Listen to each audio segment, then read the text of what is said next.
I grip my leather-bound notebook until my knuckles turn white, yet somehow manage to keep my face composed as Mr. Holloway slides a check across the polished mahogany table to my brother. $7 million. The amount hits me like a physical blow, but I don't flinch. I won't give them the satisfaction. I'm afraid there's nothing specifically designated for you in the will, Clara, Mr. Holloway says, not quite meeting my eyes. His voice carries the practiced neutrality of a man who's delivered bad news to countless families torn apart by inheritance disputes. Logan lifts a handkerchief to his mouth, but it doesn't hide his smirk as he folds the check with deliberate care. The Santa Fe sunlight streams through the office windows, illuminating dust particles that dance in the air between USA golden curtain, separating the favored from the forgotten. There must be some mistake. I say, my voice steadier than I feel. Grandfather and I spoke just 6 months ago. He promised to set things right. The memory of that conversation floods back with painful clarity. Grandfather Henry sitting in his study at the ranch, examining my agricultural sustainability proposal with genuine interest while a summer storm rattled the windows. His weathered hand had gripped mine, eyes bright with rare enthusiasm. "This work matters, Clara," he'd said. "Your research could change how we farm in drought conditions. I'll make sure you have what you need to continue." My father clears his throat, drawing me back to this sterile law office. Henry always had grand ideas, but in the end, practical considerations prevailed. Practical considerations. Their code for Logan's investment firm that had quadrupled parts of grandfather's portfolio while my research grants barely covered equipment costs. "Your brother has demonstrated real business acumen," my mother adds, her pearl necklace catching the light as she tilts her head. "While your projects are commendable, Clara, they're hardly sustainable without constant funding." The dinner last Christmas flashes through my mind, Logan dominating the conversation with market projections while my parents nodded appreciatively. When I'd mentioned my breakthrough with drought-resistant wheat varieties, Mother had patted my hand dismissively. "That's nice, dear. You're still playing in the dirt, I see." Only Grandfather had asked questions, leaned forward with interest, promised to visit my test fields in Colorado. "Was there nothing else in Grandfather's papers?" I ask, focusing on Mr. Holloway rather than my family. "No message for me? No separate documents?" My voice grows steadier with each word. 6 months ago, Grandfather had been enthusiastic about my work. Something doesn't add up. "You're smart, Clara. You'll figure it out on your own," Mother says with a tight smile that doesn't reach her eyes. "You always have." I notice how they've physically positioned themselves, father and mother flanking Logan like protective bookends, creating a visible family divide across the table. The united front I've faced my entire life. Without family financial support, my research grant expires in 2 months. 2 years of work, 2 research assistants depending on me, all of it hanging by a thread while Logan walks away with enough money to fund my project for decades. Mr. Holloway shuffles papers with sudden discomfort. He pauses, pulls out a sealed envelope from his briefcase, and places it carefully on the table between us. "There is one more item," he says, his voice different now. "A letter from Henry. His instructions were quite specific, to be read at the ranch, in front of all family members." Logan's smirk falters. Father's hand tightens on the back of his chair. I reach for the envelope, but Mr. Holloway gently pulls it back. "I'm afraid I must be present for the reading, as executor," Henry insisted. Something flickers in my chest, not quite hope, but perhaps its cautious cousin. Whatever Grandfather wanted to say, he made sure it couldn't be said here, in this room that suddenly feels too small for all our unspoken truths. Next day, I stand frozen in the doorway of what was once my bedroom, unable to process what I'm seeing. Where my bookshelves, research posters, and childhood keepsakes once stood, Logan's trophies and corporate awards now gleam under recessed lighting. The pale blue walls I'd painted myself have been covered with a stark white, erasing every trace of my existence. "Looking for something?" Logan's voice floats from behind me, satisfied and smug. I lean against the doorframe, my lungs suddenly forgetting how to draw breath. The physical erasure of my space hits harder than the will reading this was deliberate, methodical removal. "When?" I managed to ask, my voice barely audible. "Last spring." Dad thought it made more sense to display family achievements where guests could appreciate them. He brushes past me, adjusting a golf trophy slightly to the left. "Your old stuff is in boxes somewhere." "Storage shed, maybe." After he saunters away, I notice the wastebasket beside the his desk now. Something catches my eye, the corner of an envelope with my handwriting. I kneel and pull it from beneath crumpled papers. My throat tightens as I recognize my own letter to grandfather, the address altered with pen strokes that changed my street number. I dig deeper, finding 6 more each unopened, each with subtle address modifications that would ensure they never reach their destination. The evidence lies heavy in my hands, irrefutable proof of deliberate interference. I slip the letters into my pocket, sudden heat flooding my face. In the kitchen, Grandmother Marjorie stands at the counter, her posture rigid despite her 78 years. Her silver hair catches the morning light, creating a halo effect that contrasts with the frost in her eyes. "So you decided to grace us with your presence after all," she says without turning. "Convenient timing." I sink into a chair at the oak table, feeling 12 years old again. "What do you mean?" She places a cup of coffee before me with precise movements. 2 years, Clara. 2 years without a visit or even a proper phone call to your grandfather. And now you appear when the estate is being settled. I called every Sunday. My voice cracks with disbelief. I sent letters monthly. Henry checked that old phone for messages from you until the day he died. Marjorie's words fall like ice. Logan gave him your new number. Henry called it repeatedly. My stomach churns as pieces click into place. What number did Logan give him? When she recites it, the final digit is wrong. Deliberately wrong. "That's not my number," I whisper, pulling out my phone to show her. "And I was told the funeral was Thursday, not Tuesday. I flew in as soon as I got Dad's message."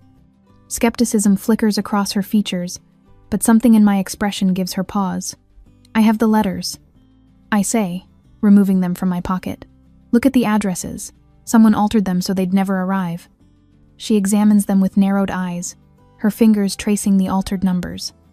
The kitchen falls silent, except for the steady tick of the antique clock, the one grandfather wound every Sunday after our phone calls that apparently never connected. I open my research notebook, flipping to my grant timeline.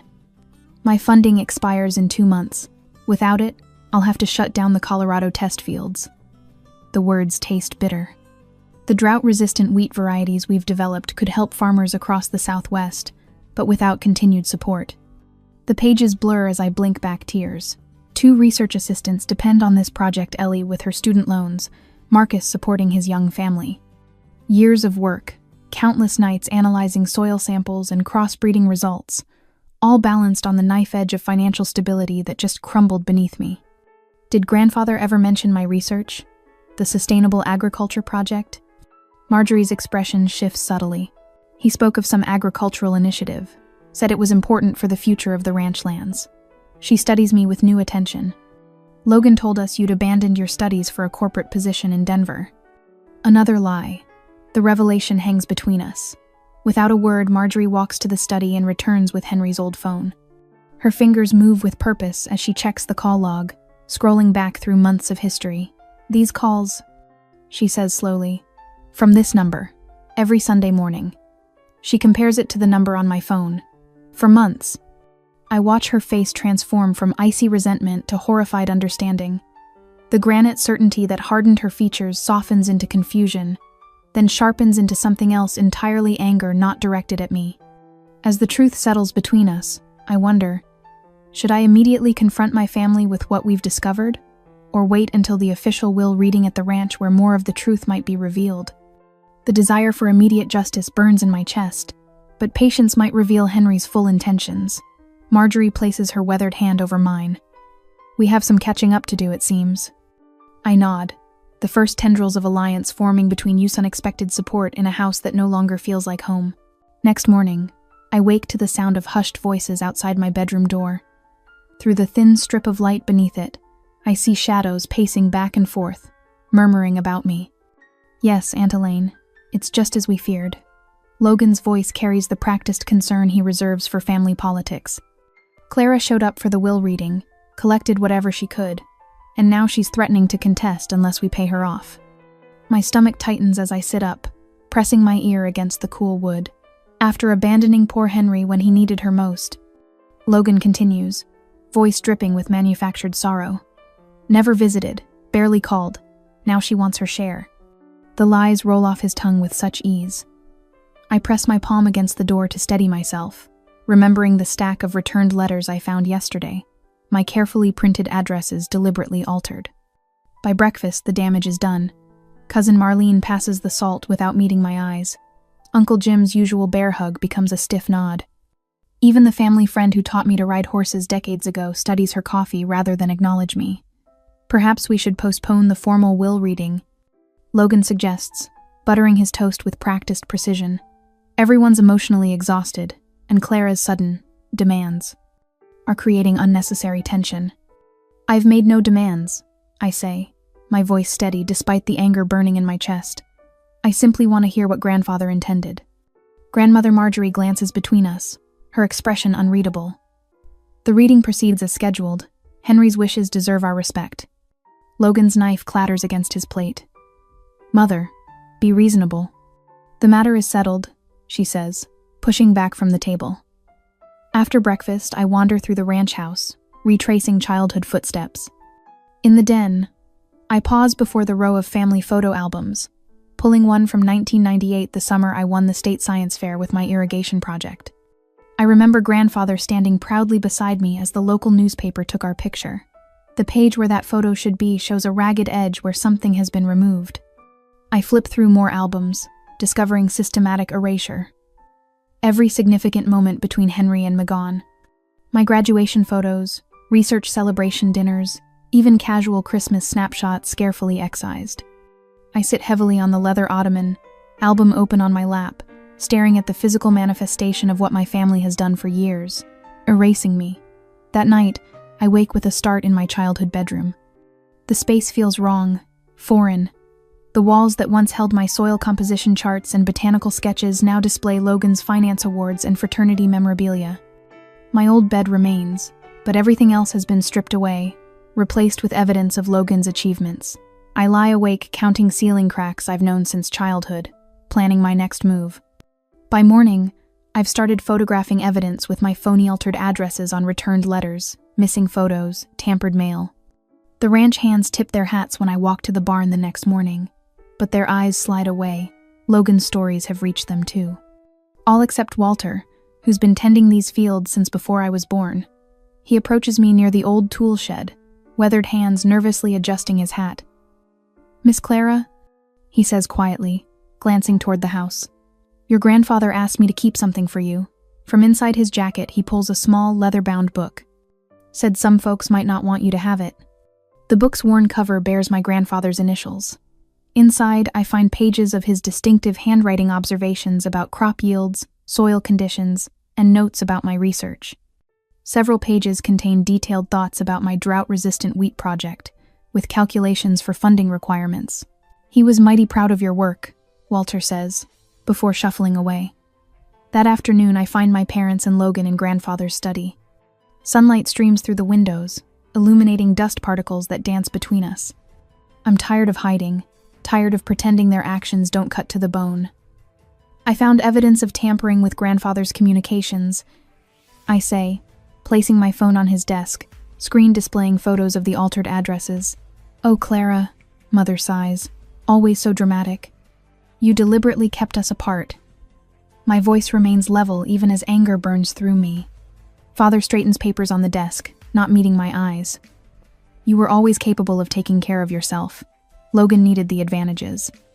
"This was never about need," I say, the truth crystallizing as I speak it. "It was about who you chose to see." The silence that follows feels different.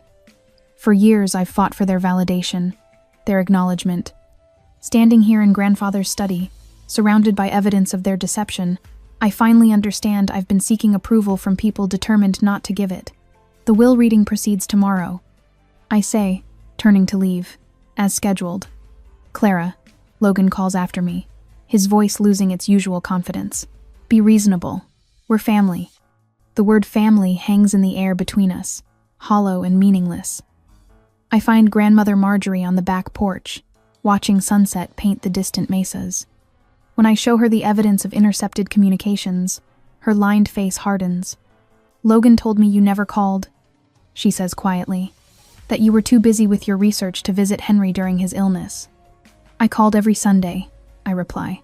"Left messages when no one answered." She nods once, decision made. The will reading happens tomorrow. All of it.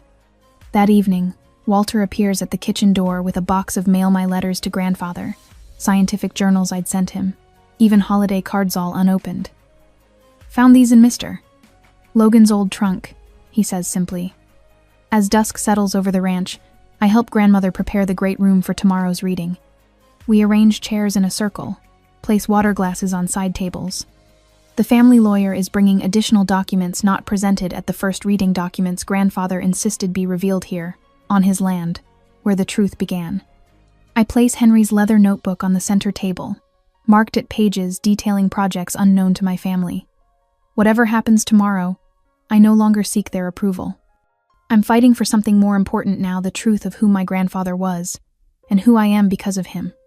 When headlights sweep across the driveway, announcing the lawyer's arrival, I stand straighter. The battle for grandfather's legacy and my own begins now. Next day, I arrange the chairs in the great room with deliberate precision, creating a courtroom-like atmosphere with the massive oak table between us. My family sits clustered on one side, father, mother, and Logan lined up like defendants awaiting judgment. I position myself directly across, a solitary figure with grandfather Henry's leather notebook placed prominently before me. Is this really necessary, Clara? Mother asks, smoothing her cream-colored skirt. We could discuss matters over lunch instead. The will reading happens here, now. My voice carries a firmness that surprises even me. The family lawyer, Mr. Holloway, enters with his briefcase and additional documents. His eyebrows lift slightly when he notices the seating arrangement, but he says nothing as he takes his place at the head of the table. Before we begin, I say, tapping specific bookmarked pages in Henry's notebook, I believe there are matters that need clarification. Logan's smirk falters when he spots the unfamiliar notebook. His eyes dart to our father, whose jaw tightens visibly. What is that? Logan demands, leaning forward. Grandfather's private research journal. I open to a page where Henry meticulously documented our conversations about drought-resistant wheat varieties. The one he referenced in our call skulls you made sure he never received. Logan's face flushes. This is ridiculous. She's trying to manipulate grandmother against me. Can we please just proceed with the reading? Grandmother Marjorie, who had been silently observing from her armchair near the fireplace, rises with surprising agility for her 80 years.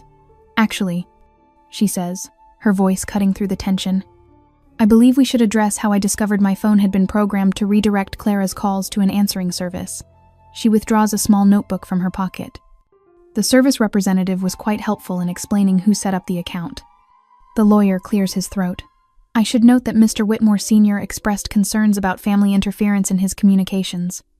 It's partly why he insisted on this second reading taking place here, at the ranch. Logan's confident posture begins to collapse inward. This is slander. Is it slander when I have the receipts? Grandmother asks, her voice steel beneath velvet. Or when I found Clara's letters with deliberately altered addresses in your desk drawer? Father stands abruptly. This is becoming hostile. Perhaps we should reconvene when tempers have cooled. Mr. Holloway turns to me. Miss Whitmore, given the hostile environment, do you wish to proceed with the reading? I hesitate, fingers resting on grandfather's notebook. Would pushing forward now risk the revelation Henry intended, or would delaying give my family time to interfere once again? The desire for immediate justice burns in my chest, but patience might reveal Henry's full intentions. Before I can answer, Walter appears at the doorway, his weathered hands gripping 3 cardboard boxes. Without a word, he carries them into the room and places them beside me. What are those? Mother asks, her perfectly manicured hand fluttering to her throat. Walter nods respectfully toward Mr. Holloway. Mr. Henry instructed me to keep these safe. They're Miss Clara's intercepted mail and research documents. Been collecting them for near 2 years now whenever I found them discarded. That's private property, Logan sputters, half rising from his chair. Yes, I say quietly. My private property. Grandmother Marjorie moves to stand beside me. I witnessed Henry expressing his intentions regarding Clara's research. He believed it represented the future of the Whitmore legacy. Her hand rests briefly on my shoulder. I believe we have legal grounds to proceed, regardless of objections. The lawyer nods. Indeed we do. I watch Logan's shoulders slump as Marjorie details each deception discovered. The color drains from Mother's face when she realizes the extent of their exposure. Father's fingers drum nervously on the table when Mr. Holloway mentions substantial secondary holdings, not addressed in the initial reading. If everyone is seated, Mr. Holloway says, removing a sealed envelope from his briefcase, I'll proceed with reading from documents not presented at our first meeting. I glance at Walter, who gives me a nearly imperceptible nod. Grandmother's hand squeezes my shoulder once more before she returns to her seat. For the first time since grandfather's death, I feel something other than grief and betrayal flooding through me. Justice. It tastes like the summer rains that bring life back to parched earth. Mr. Holloway breaks the seal on the envelope and begins to read. I rise from my chair as father clears his throat, his voice adopting that reasonable tone he reserves for business negotiations. Before we proceed with more revelations, he says, straightening his tie, perhaps we should consider a family compromise. Split everything evenly and avoid airing our dirty laundry in front of others. His eyes flick toward the lawyer, then Marjorie. Mother nods vigorously, pearl earrings catching the afternoon sunlight. Family unity should be our priority now. Henry would have wanted that. Their sudden interest in fairness would be touching if it weren't so transparent. I catch Grandmother Marjorie's eye across the room. A slight shake of her head tells me everything. Mr. Holloway has a legal obligation to read the will as written. I say, my voice steady, let's honor grandfather's wishes. Logan stands abruptly, his chair scraping against the hardwood floor. If there are suspicious last-minute changes to the will, I'll contest it. You know I will. His finger jabs toward me, then toward Mr. Holloway. Grandfather wasn't thinking clearly those last months. Mr. Holloway remains unruffled, removing his reading glasses to polish them with a handkerchief. Mr. Whitmore, are you suggesting your grandfather was mentally incompetent when he made these decisions? Logan's face flushes. I'm saying Clara had undue influence. I'll note your objection, Mr. Holloway interrupts, replacing his glasses. But, as executor, I must proceed. He opens a leather portfolio and removes a document bearing the Sanders family crest. This addendum to the will establishes the Sanders Agritech Innovation Center, granted in its entirety to Clara Whitmore. The room falls silent. Walter, standing near the doorway, doesn't bother hiding his smile. Mr. Holloway continues reading, his voice echoing in the stunned quiet. The center includes the east section of the ranch property, comprising 2,000 acres of agricultural land, the newly renovated barn laboratory, equipment storage facilities, and staff housing. Additionally, a $5 million endowment for ongoing research, with a personal stipend of $150,000 annually for Miss Whitmore as director. My hands tremble as Mr. Holloway passes me a folder containing property deeds, bank statements, and incorporation papers. Everything necessary to continue my work for decades. Everything grandfather promised. This can't be right, Mother whispers, but I hear the uncertainty in her voice. I meet her eyes across the room. Grandfather saw me, I say quietly. He always did, even when you tried to make me invisible. Mr. Holloway clears his throat. There's more. The center also retains exclusive rights to 7 agricultural patents developed by Henry Sanders over the past decade, currently generating approximately $600,000 annually in licensing fees. Logan's face pales. Patents? What patents? The great room falls silent as Mr. Holloway outlines each innovation: drought, resistant farming techniques, water conservation systems, and specialized equipment design solve fields I've been researching for years.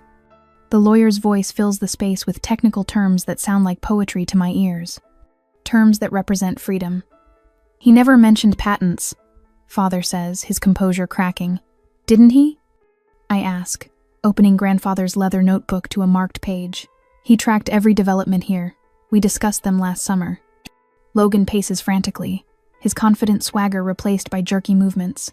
You said it would all be mine, he shouts at Father, then freezes, realizing what he's admitted.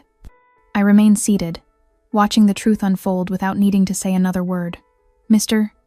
Holloway continues as if there had been no outburst.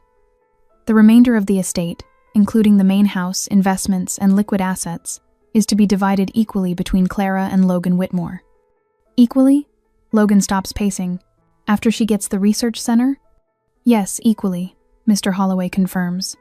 Which, according to my calculations, leaves approximately $3 million each, plus shared ownership of this house. I unfold papers from Grandfather's notebook documents, showing the sustainable farming initiative he'd been privately funding for years. He believed in this work. He believed in me.